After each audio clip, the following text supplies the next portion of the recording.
선생님 여러분 안녕하세요. 제일약품 세레브렉스 PM 강승희입니다. 바쁘신 중에도 오늘 이렇게 참석해 주셔서 대단히 감사합니다.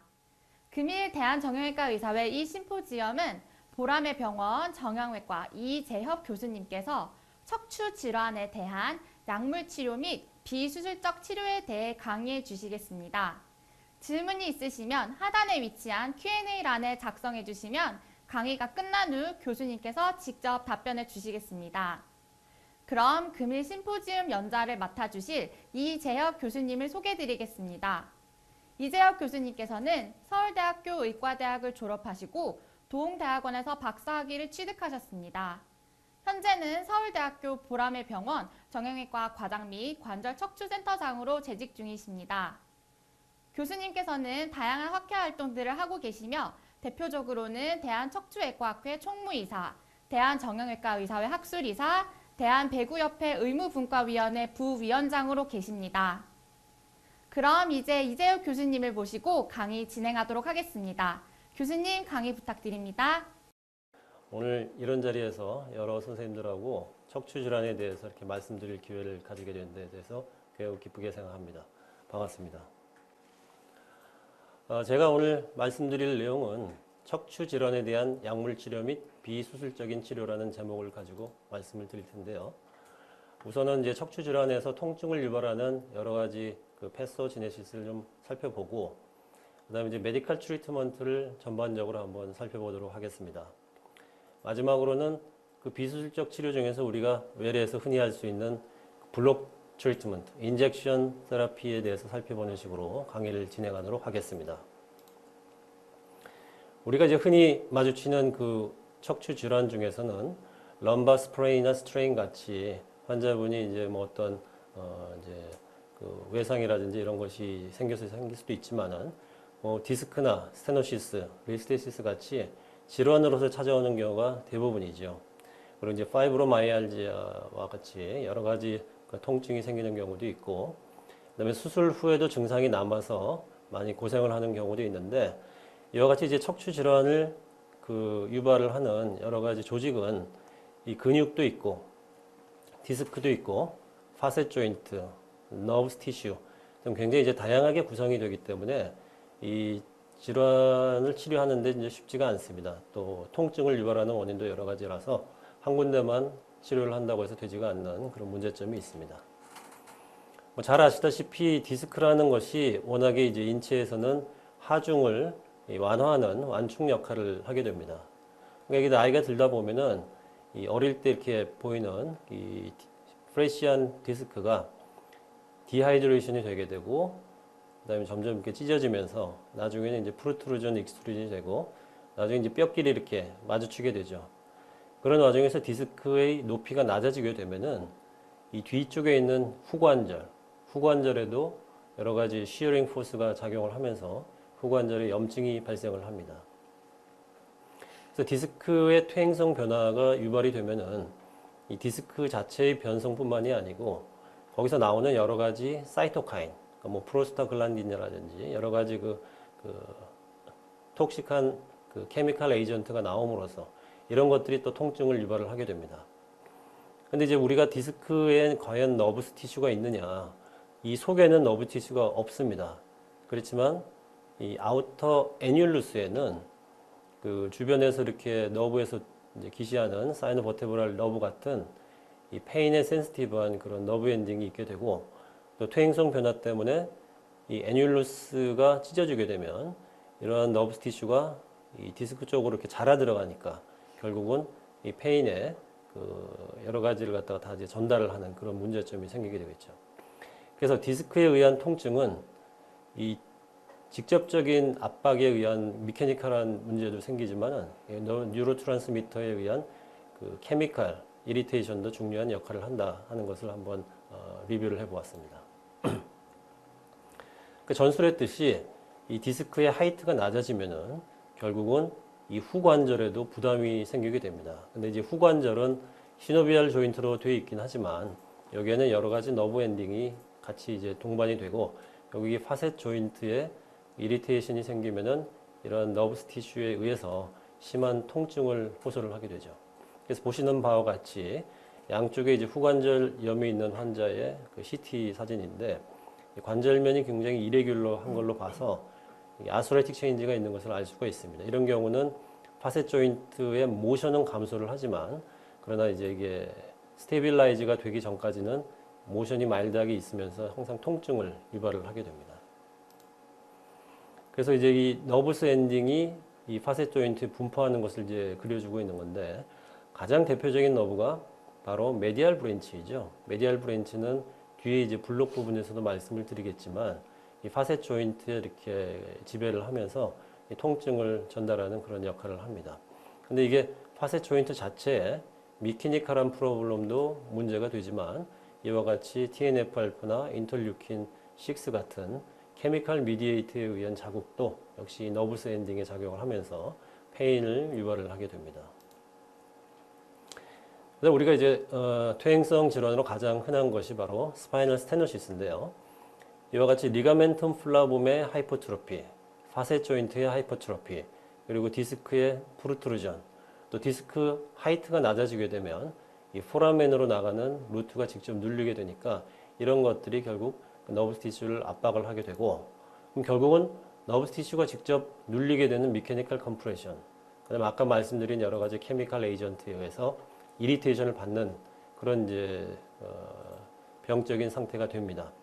근데 또 중요한 부분이 바로 이 너브스 티슈가 압박이 되면서 이 혈행이 차단이 됩니다. 그러니까 서큘레터리 디스터번스가 생기는데 특히 비너스 컨제션이 생기게 되죠. 그래서 결국은 이것 때문에 클라우디케이션이 또 생기게 됩니다.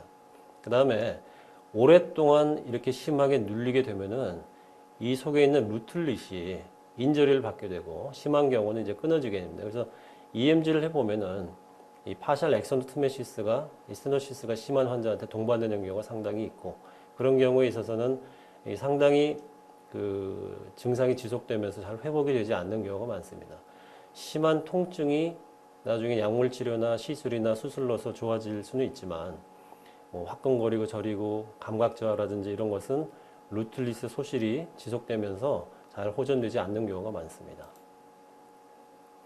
우리가 이제 외래에서 흔히 가장 많이 보는 그런 이제 증상이 바로 백페인인데요. 우리가 두통과 마찬가지로 이 백페인은 그 원인 질환이 굉장히 다양합니다. 뭐 알려진 것만 해도 뭐 66가지라고 이제 알려져 있죠. 근데 그 중에서 이제 명확하게 진단을 내릴 수 있는 경우는 한 15에서 20%밖에 되지가 않고 대부분의 백페인은 비특이적 백페인, 즉 원인을 특정할 수 없는 경우가 대부분입니다. 근데 그런 경우에 있어서 상당 부분은 이 미케니컬한 프로블럼인 경우가 많다 이렇게 알려져 있습니다. 그리고 우리 이제 백페인의 그 통증의 양상이 과연 노시셉티브한 페인이냐 아니면 뉴로퍼틱 페인이냐 여기에 대해서 약간의 좀 논란의 여지가 있는데요. 보시다시피 그 퓨어한 그런 백페인이 있으면서 여기에 뭐 특별한 어떤 그 스트럭처럴 패솔로지가 동반이 돼 있는 그러니까 머슬 인저리가 있다든지 뭐 이런 경우 스프레인이나 스트레인 또는 이제 프랙처 이런 경우가 명확하게 있는 경우는 퓨어한 노시셉티브 페인이라고 우리가 분류를 할 수가 있지만 별 그런 패솔로지가 없는 경우에 백페인이나 넥페인이 굉장히 오래되는 경우가 있고 심한 경우가 있습니다. 이럴 때는 센서리 하이퍼센시티비티의 범주로 분류를 하는 것이 좀 더 맞습니다. 그러니까 워낙 페인에 센시티브한 상태이다. 그런 것 때문에 이제 페인이 유발이 된다 이렇게 보는 게 맞고 그런 범주 안에 들어가는 것이 바로 이제 파이브로마이알지나 이리터블 바울 신드롬 이런 것들도 이 그 센서리 하이퍼센시티비티에 들어가죠. 그 다음에 이제 우리가 스파인 병변이 있는 경우는 분명히 너브스 티슈에 뭔가 자극이 되기 때문에 이런 경우는 레디에이팅 페인이나 클라우디케이션이 생기는 경우가 많죠. 즉 디스크나 스테노시스가 동반된 백페인이 상당히 많이 있습니다. 그런 경우는 이 뉴로퍼틱 페인의 컴포넌트를 상당히 가지고 있다 이렇게 분류를 하는 것이 맞겠죠. 자, 그럼 이제 스파인에서 생기는 그런 백페인 및 레디큘로퍼티는 뉴로퍼틱 페인의 범주에 속하는 경우가 많은데 뉴로퍼틱 페인의 특징은 어떤 것인가를 한번 보도록 하겠습니다. 기본적으로 뉴로퍼틱 페인은 이 너브스 티슈에 뭔가 인저리가 생겨서 그로 인해서 발생하는 그런 증상입니다. 이게 뭐 페리퍼럴 러브일 수도 있고 디스크나 스노시스처럼 도잘 루트 갱글리언일 수도 있고 아니면 코드 인절이나 CVA가 생겨가지고 브레인 자체가 문제가 된다든지 이렇게 센트럴 러브 시스템에 뭔가 패솔로지가 생겼을 때 페인이나 뭐 센서리의 체인지가 생기게 되죠. 근데 이제 이런 경우에서의 페인은 일반적인 노시셉티브 페인하고는 좀 양상이 다릅니다. 이게 지속적일 수도 있고 아니면 간헐적일 수도 있지만 통증이 막 찌르듯하기도 하고 화끈거리기도 하고 뭐 아주 그냥 뜨겁기도 하고 등등의 이런 통증의 양상을 나타내게 됩니다. 자, 그럼 먼저 이제 난스페시픽 로백 페인의 매니지먼트의 가장 기본적인 원칙을 말씀드리겠습니다.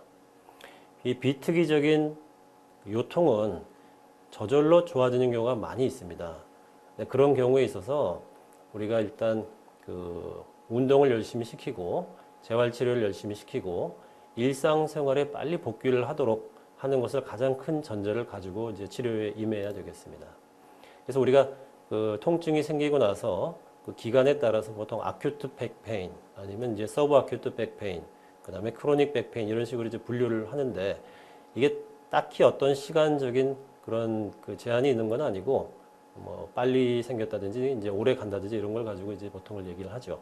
근데 보통 이제 아큐트 백페인은 셀프 리미팅 하는 경우가 많고 따라서 이 환자한테는 어쨌든 적극적인 그 활동을 갖다가 하도록 하면서 환자 스스로 자기가 이제 이 통증을 매니지하는 데 참여하도록 셀프 케어 테크닉, 즉 환자가 치료의 영역에서 직접적인 역할을 하도록 적극적으로 유도를 해주는 것이 좋겠고 기본적으로는 정상적인 활동을 빨리 하도록 독려를 하는 것이 좋겠습니다. 그래서 여기 이제 보면은 이 아큐트 페인하고 서브 아큐트 페인, 그다음에 크로닉 페인으로 분류를 했을 때 각각의 특징을 나타낸 건데요. 아큐트 페인은 페인 메디케이션을 하면서 정상 생활을 빨리 하도록 해주는 것을 원칙으로 하고 이제 서브 아큐트 페인, 그러니까 한 달 이상 지났는데도 페인이 계속된다. 뭐 엑서사이즈, 그다음 페인 메디케이션을 하면서 이제 사이콜로지컬 이밸루에이션도 좀 같이 해줄 필요가 있습니다. 그리고 뭐 여러 가지 이제 운동 치료나 그 작업 치료를 같이 해주는 것이고. 근데 이제 페인이 너무 오래돼가지고 한 1년 이상 됐다. 이런 경우는 사실은 치료가 굉장히 힘들어집니다. 그래서 굉장히 어그레시브하게 그 페인 매니지먼트를 하고 사이콜로지컬 이밸루에이션, 그다음에 멀티 디시플리너리 코디네이션이 필요합니다. 먼저 이제 아큐트 백페인의 치료를 말씀드리겠습니다. 우리가 이제 백페인이 생겼을 때는 기본적으로 페인킬러를 찾죠. 근데 이제 그 중에 가장 흔하게 쓰는 것이 바로 아스타미노펜인데요. 아스타미노펜을 가지고 조절이 잘 안 되는 경우가 많고 결국은 급성 통증에서 가장 효과적인 엔세이드, 뭐 콕스2 이니비터를 포함을 해서 엔세이드를 이제 처방을 할 수가 있고 그 다음에 이제 급성 통증은 머슬 릴락세이션도 상당히 효과가 있습니다. 이제 머슬 릴락센트도 같이 처방을 해주는 게 좋습니다. 근데 이제 만약에 이런 식으로 통증을 조절을 했을 때 잘 효과적으로 조절이 안 된다. 그때는 이제 트라우마도를 쓰든지 아니면 이제 심한 경우는 오피오이드를 함께 사용을 할 수도 있습니다. 그럼 한 4주 이상 지났는데도 페인이 지속된다. 서브 아큐트 그 백페인이다. 자, 이럴 때 우리가 좀 더 주의를 해야 됩니다. 왜냐하면 이런 환자는 크로닉 페인으로 넘어가면서 디서빌리티가 생길 가능성이 상당히 높아집니다. 즉 4주 이내에 웬만큼 해결을 하지 못하면 그 사람은 장애를 안고 백페인을 계속 갖고 갈 가능성이 굉장히 높죠.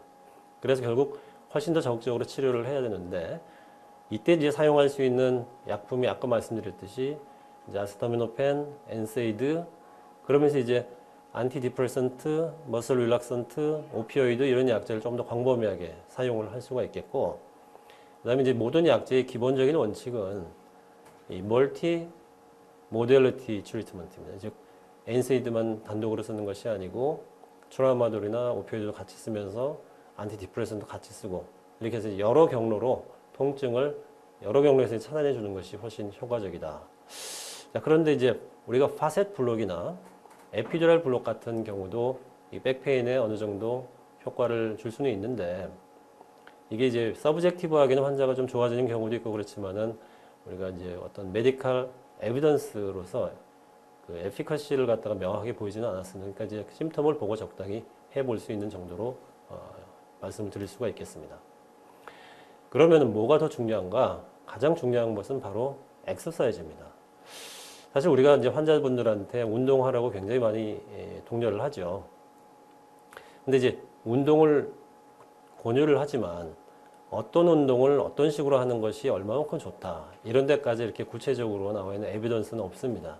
또 운동의 종류도 굉장히 다양하죠. 그러니까 플렉션 익스텐전 엑서사이즈도 있고, 그 다음에 다이나믹 엑서사이즈, 스트레칭, 그 다음에 윌리엄스 플렉션 엑서사이즈, 맥킨지 익스텐전 엑서사이즈 등등 이제 우리가 외래에서 많이 권유를 드리지만, 뭐 디스크나 이런 경우가 있을 때는 이제 맥킨지 익스텐전 엑서사이즈가 훨씬 좋다는 것이 상당히 입증이 되어 있죠. 그렇지만 그냥 난 스페시픽 백페인인 경우는 어떤 운동을 하든지 꾸준하게 열심히 하는 것은 다 효과가 있다. 이렇게 이제 알려져 있습니다.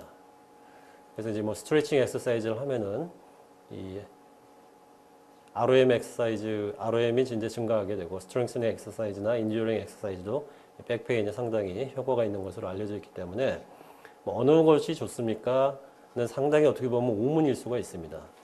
환자분들이 할 수 있는 그런 운동을 꾸준하게 지속적으로 해주는 것이 효과가 있다. 그래서 필요시 그 스포츠 센터에서 이제 백페인이 있는 경우에 조금 무리가 되지 않는 상태에서 꾸준하게 하는 것도 역시 도움이 되니까 그런 식으로 지도를 해주시면 되겠습니다. 그러면 이제 이런 운동 말고 물리치료나 다른 치료는 어떤 효과가 있는가? 우리가 이제 흔히 하는 것이 바로 텐스, 핫팩 또는 울트라사운드 또는 이제 콜드팩 이런 것들이 있겠죠. 이런 것들은 서브젝티브한 심텀을 좋게 하는 데는 효과가 있지만은 이 펑션 자체를 올려준다는 그런 에비던스는 없습니다. 그래서 결국은 무슨 얘기냐? 메디케이션을 하든 이 물리치료를 하든 결국은 자극적인 운동을 할 수 있도록 증상을 도와주는 것에 조금 더 그 주안점을 둬야 되고 결국은 운동을 하면서 활동을 정상적으로 빨리 복귀시켜주는 것을 이 치료의 가장 중요한 점으로 이렇게 생각을 하며 진행을 해야 되겠습니다. 자, 근데 이제 크로닉 백페인이 되면은 굉장히 치료가 힘들어집니다. 어떻게 알려져 있냐면요. 한 6개월 동안의 백페인이 계속 있었다. 그런 환자는 한 50%에서는 앞으로 한 2년째에도 치료가 되지 않을 거라고 이렇게 이런 결과가 있습니다. 1년 이상 지난 환자는 거의 대부분에 있어서 그 백페인을 그냥 일생 동안 안고 갈 가능성이 굉장히 높아집니다. 따라서 이제 이게 크로닉한 백페인이 되지 않도록 조기에 어그레시브하게 여러 약제를 멀티디스플리너리 그 프로그램을 통해 가지고 이렇게 사용을 하는 것을 권장을 드립니다. 그럼 이제 크로닉 페인에서 효과가 있는 약제는 엔세이드, 트라마도를 포함한 오피오이드 요 정도가 이제 효과가 있고 안티 디프레선트나 머슬 릴락선트에 대한 효과는 이 크로닉 페인에는 조금 입증이 되지는 않습니다. 그렇지만 워낙 여러 군데로 통증 조절을 해야 되기 때문에 뭐 이런 약제를 결국은 같이 쓰는 경우가 많죠. 그러나 이 머슬 릴락센트는 크로닉 페인에는 별로 이제 권유드리지는 않습니다. 그다음에 파셋 조인트 페인을 생각을 해가지고 인젝션을 하는 경우도 있는데 이 크로닉 백페인에는 파셋 조인트 인젝션 자체가 효과가 좀 별로 없고 이 조인트를 또 좀 그 이제 인저리를 줄 수가 있어서 뭐 오히려 함풀할 수도 있다 이런 이제 문헌이 있습니다.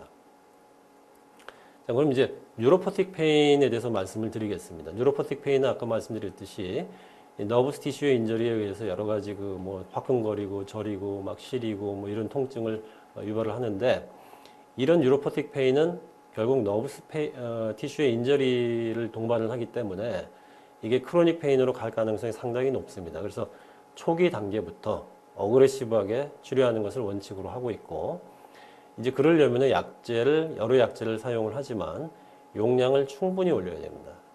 근데 충분히 올린다는 것은 결국 환자의 증상이 상당히 조절될 동안에 올린다는 것을 얘기를 하는데 이 뉴로퍼틱 페인에 쓰는 여러 가지 약제들이 다 보면은 이제 여러 가지 불편한 사이드 이펙트가 있죠.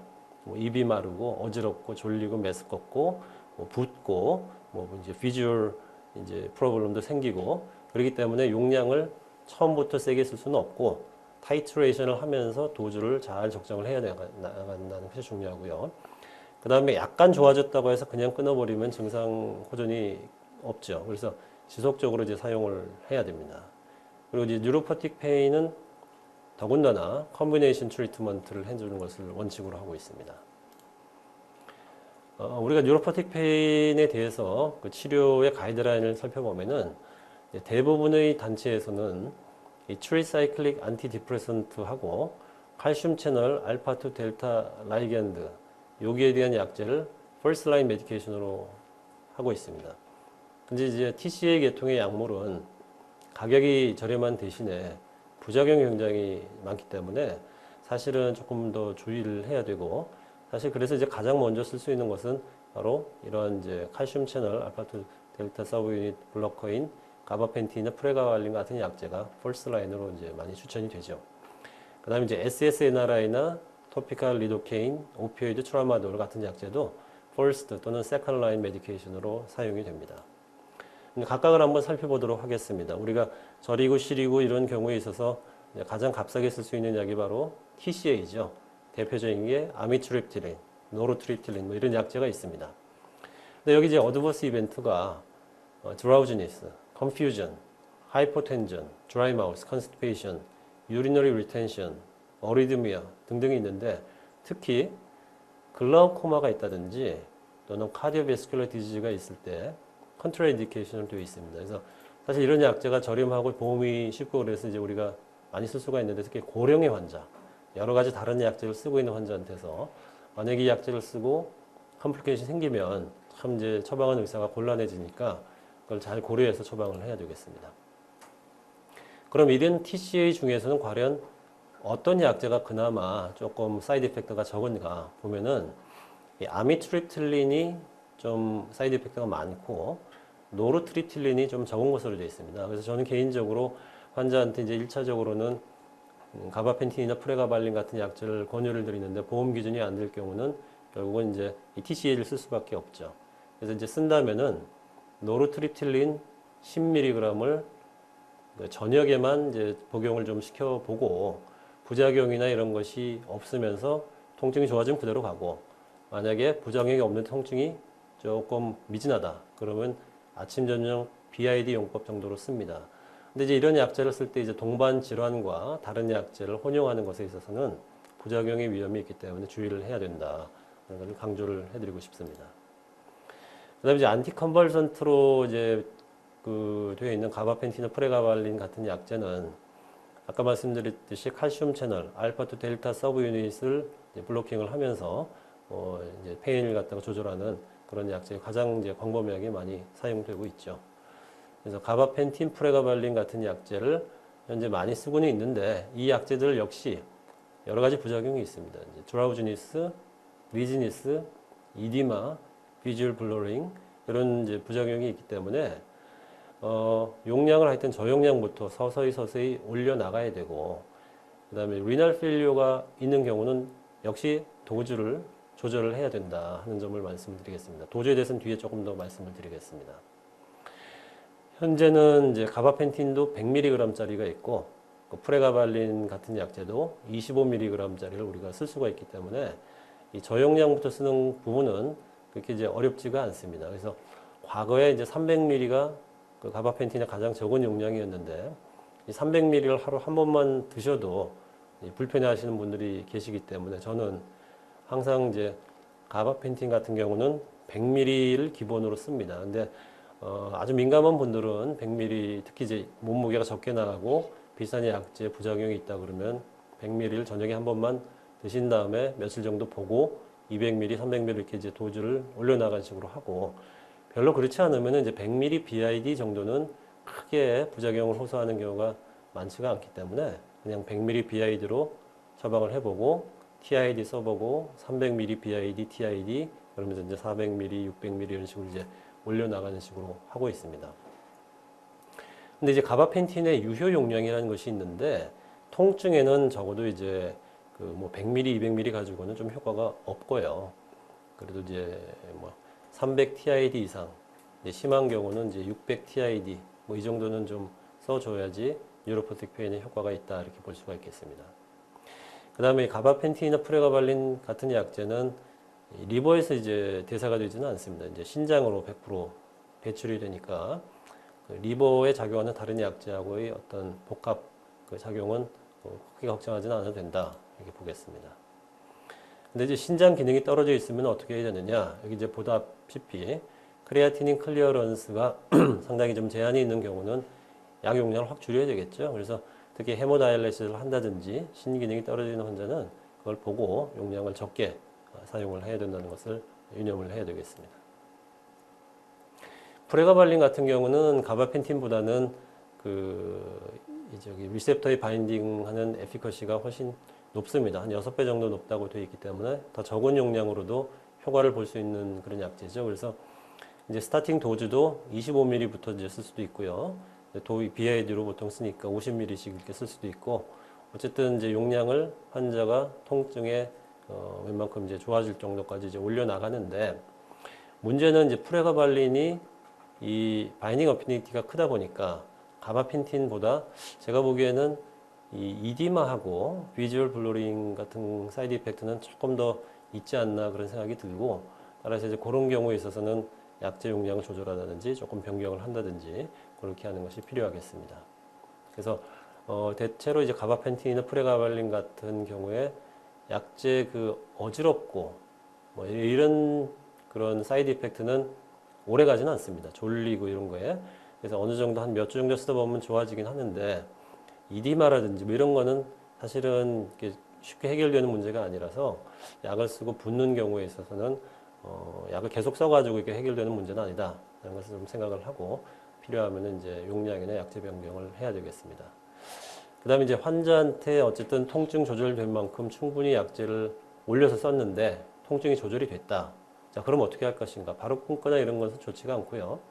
테이퍼링을 해 나가는 것이 좋습니다. 가령 이 프레가발린 같은 약제를 내가 150ml BID로 하루에 300ml를 썼는데 통증이 많이 좋아졌다. 이제 약을 안 먹어도 될 것 같습니다. 같이 끊으면 어떻게 될까요?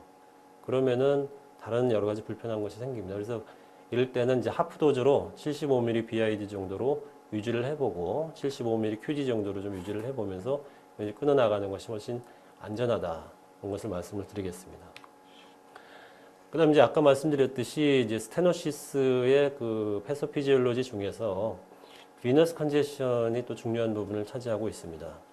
결국은 이제 이 베스큘라한 너브스 티슈의 베스큘라한 프로블럼을 해결해 줘야 되는데요. 거기에 이제 좋은 약제가 바로 PGE1, 리마프로스트죠.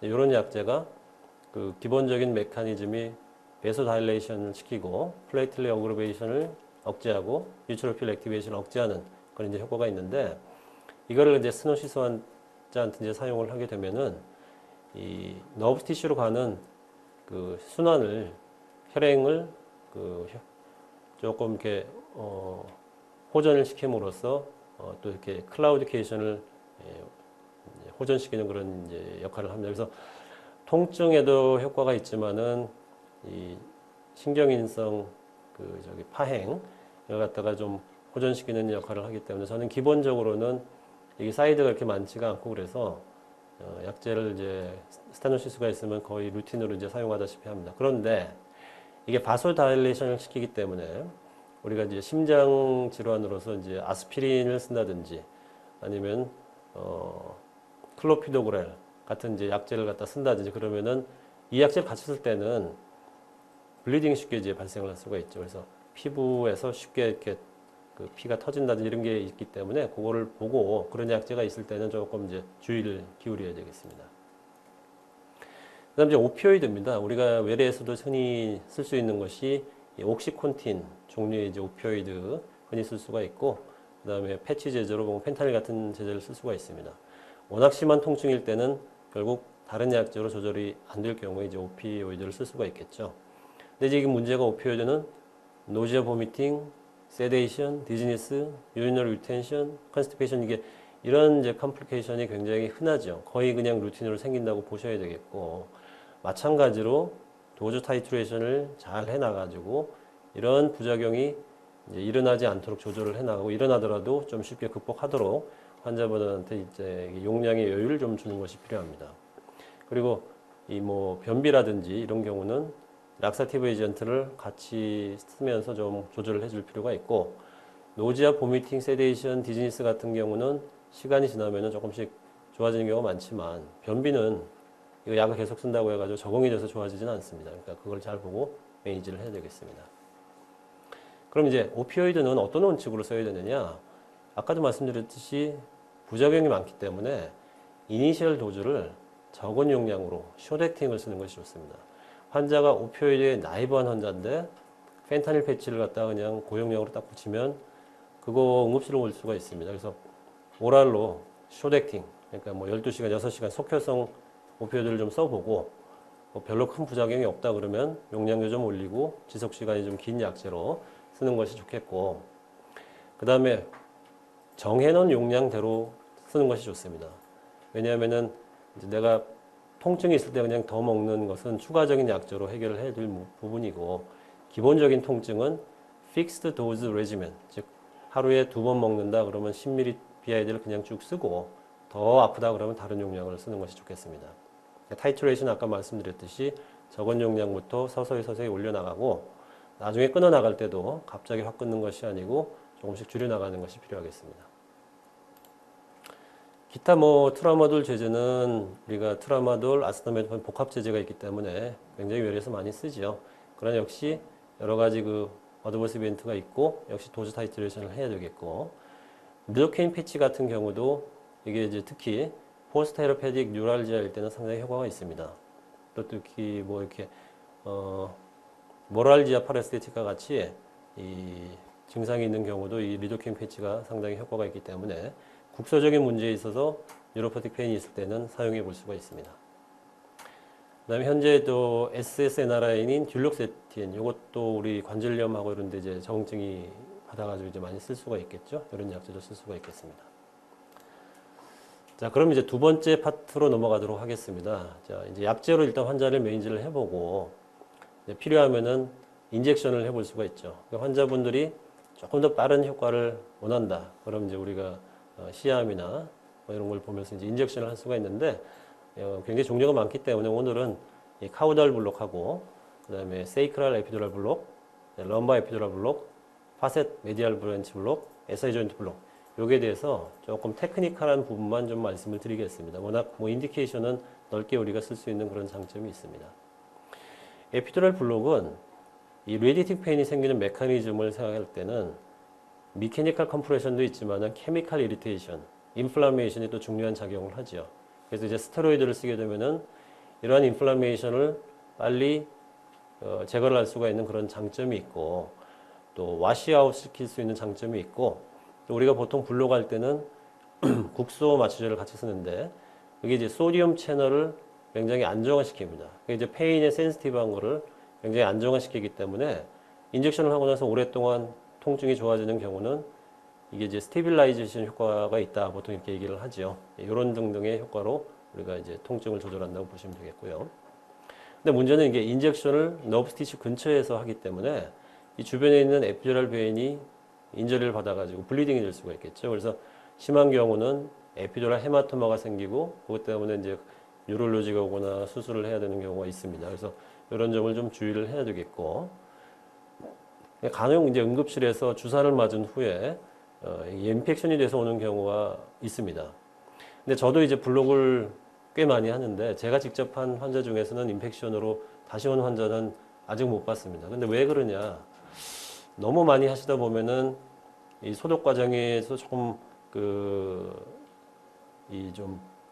소독이 잘 안 돼서 그럴 수도 있고, 아니면 이제 같은 약제를 따놓고 이렇게 뚜껑을 열어놓고 이렇게 뭐 하다 보면 그 와중에서 컨타민이 돼서 아마 그러지 않았을까. 근데 이제 그냥 니들로 잘 닦아놓고 인젝션을 했을 때는 거의 인펙션을 걱정을 할 단계는 아닌 것 같습니다. 그 다음 만약에 듀라 퍼포레이션이 있을 때는 헤드액이 생길 수가 있고, 인트라듀랄로 인젝션이 됐을 때 우리가 로컬 어네스테틱스를 집어넣기 때문에 이런 경우에 있어서는 심장 질환이 올 수가 있겠죠. 그래서 이제 샥이 올 수가 있기 때문에 굉장히 주의를 해야 되겠습니다.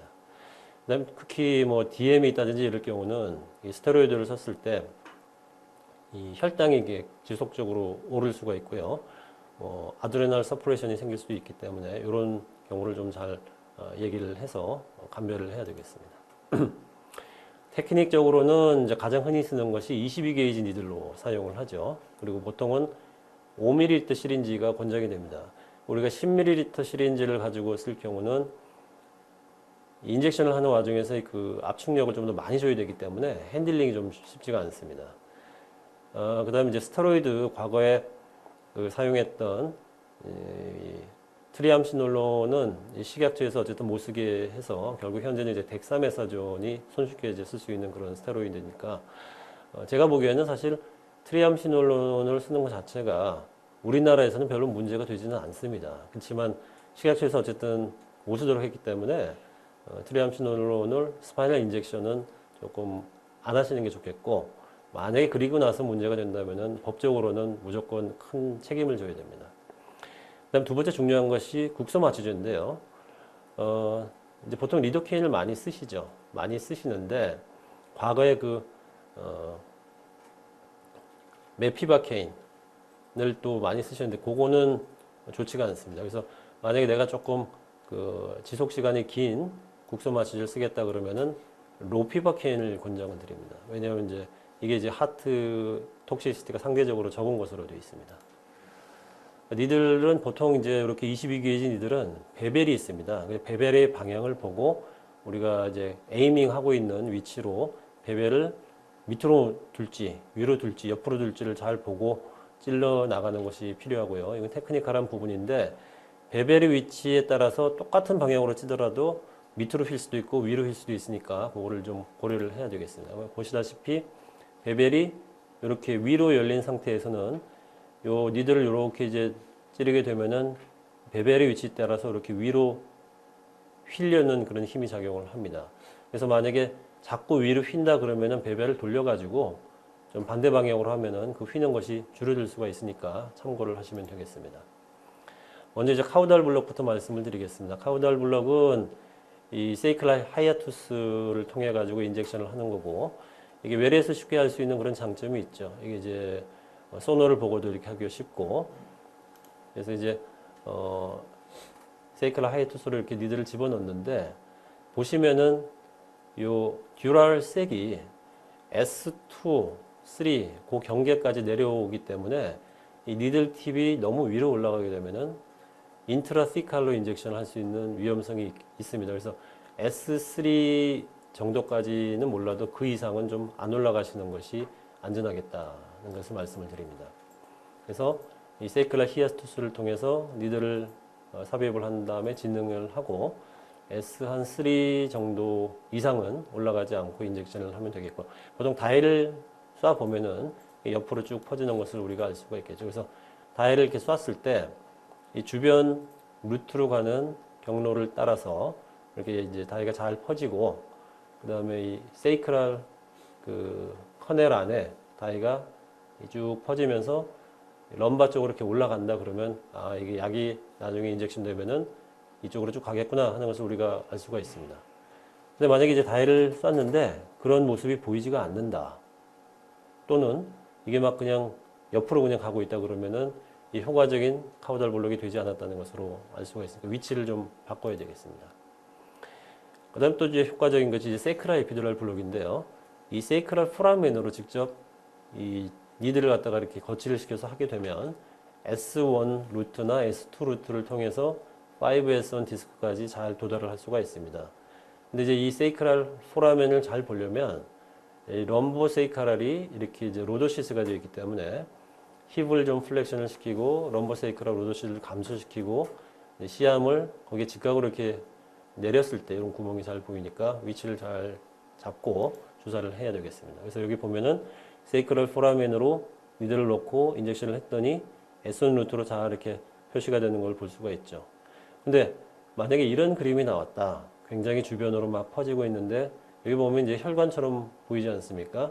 이런 경우에 아스피레이션을 해보면 블리딩이 아마 확인이 될 겁니다. 만약에 여기다 주사를 놓으면은 이제 굉장히 좀 문제가 될 수가 있어요. 심장 질환이 생길 수가 있습니다.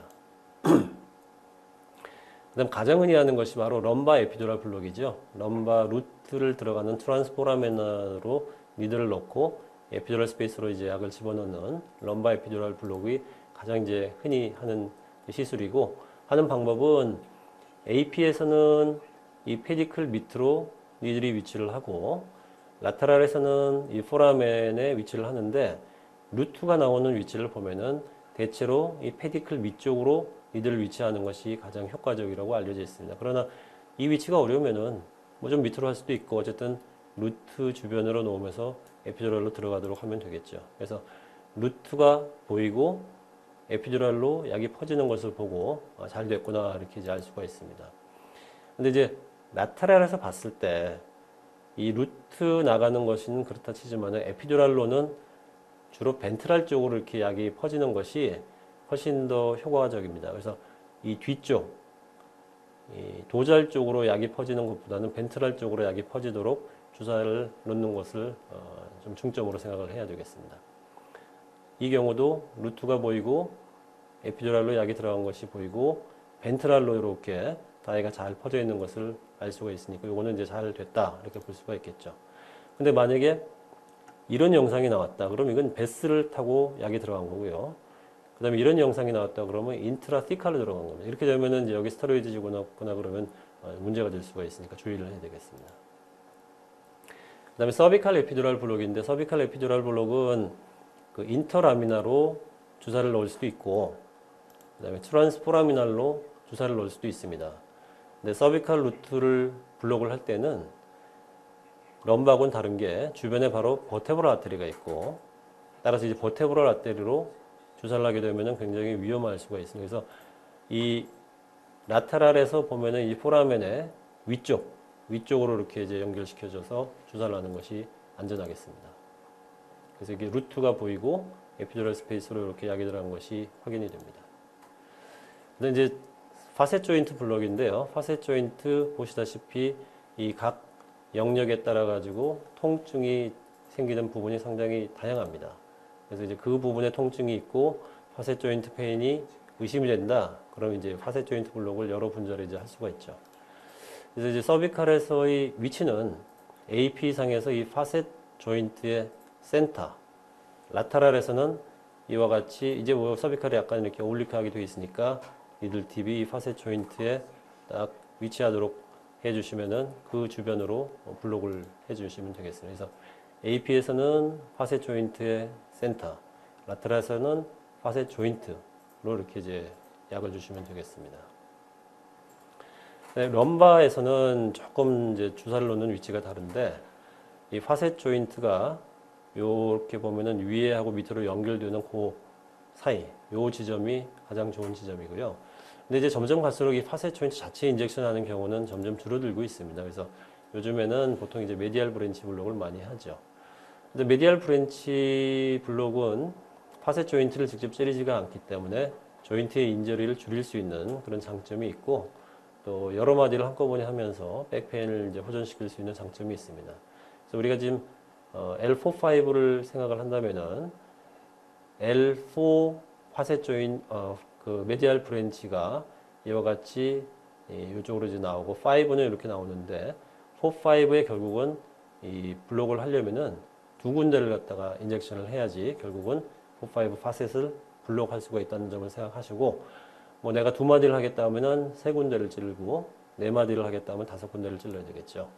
그래서 이제 위치는 이 트랜스버스 프로세스의 어퍼 마진, 파셋 조인트의 라테랄이면서 이 포라멘 쪽으로 니들이 위치하면은 이와 같이 이 돌아 나오는 파셋 조인트를 블록을 할 수가 있습니다.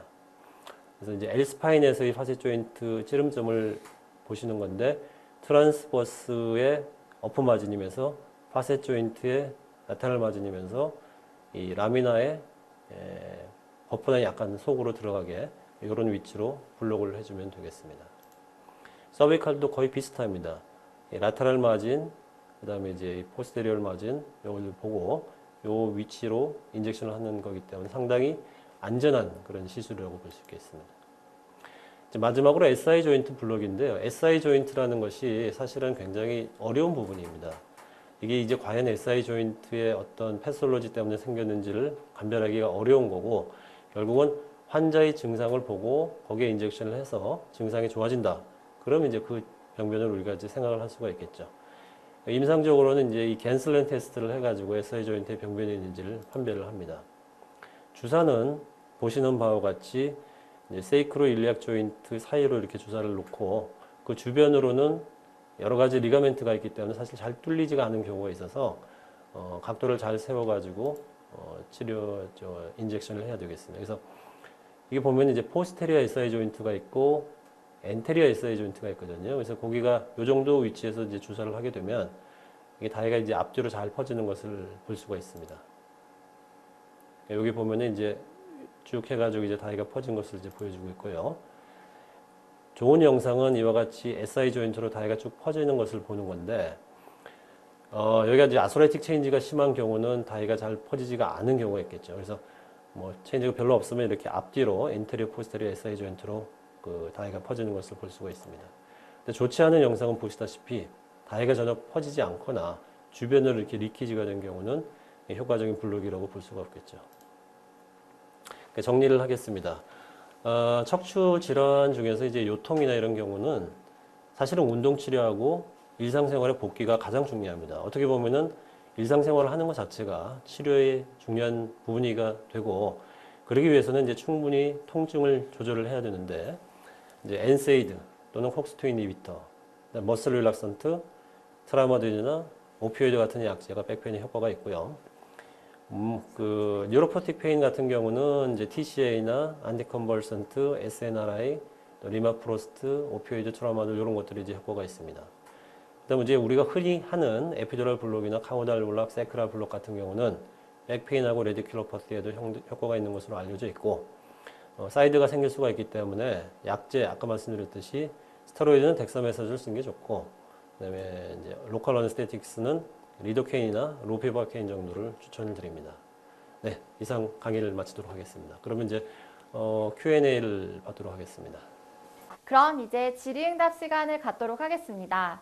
질문이 있으신 분께서는 하단에 위치한 Q&A 창에 질문을 주시면 교수님께서 직접 답변을 드리도록 하겠습니다. 네, 허리 통증이 야간에 심해지는 케이스를 관리하는 노하우가 있으신지요? 그 야간에 보통 통증이 심해지는 경우가 많죠. 왜냐하면 그 심파세틱 톤이 좀 떨어지면서 뭔가 조금 통증에 민감해지는 경우가 많은데요. 보통 그 야간에 심해진다 그러면은 저녁에 좀 스트레칭을 하고 허리에 대해서 좀 운동을 좀 하고 나서 취침을 하도록 권유를 드리고, 필요시 이제 저녁 약의 도주를 좀 올리는 경우가 있습니다. 그리고 이 통증이 요통뿐만이 아니고 뭐 다른 뉴로포틱 페인이 있다 그러면은 저녁에 자기 전에 그 이제 뉴로포틱 페인에 맞는 약제를 좀 추가로 처방을 하는 경우가 있습니다. 네, 이제 오늘 준비된 순서가 모두 마무리되었습니다. 좋은 강의를 준비해주신 연자 교수님, 그리고 바쁜 시간에도 대한정형외과 의사회 이 심포지엄을 빛내주신 선생님들께 다시 한번 깊이 감사드립니다. 앞으로도 대한정형외과 의사회와 제일약품에 많은 애정과 관심 부탁드립니다. 감사합니다.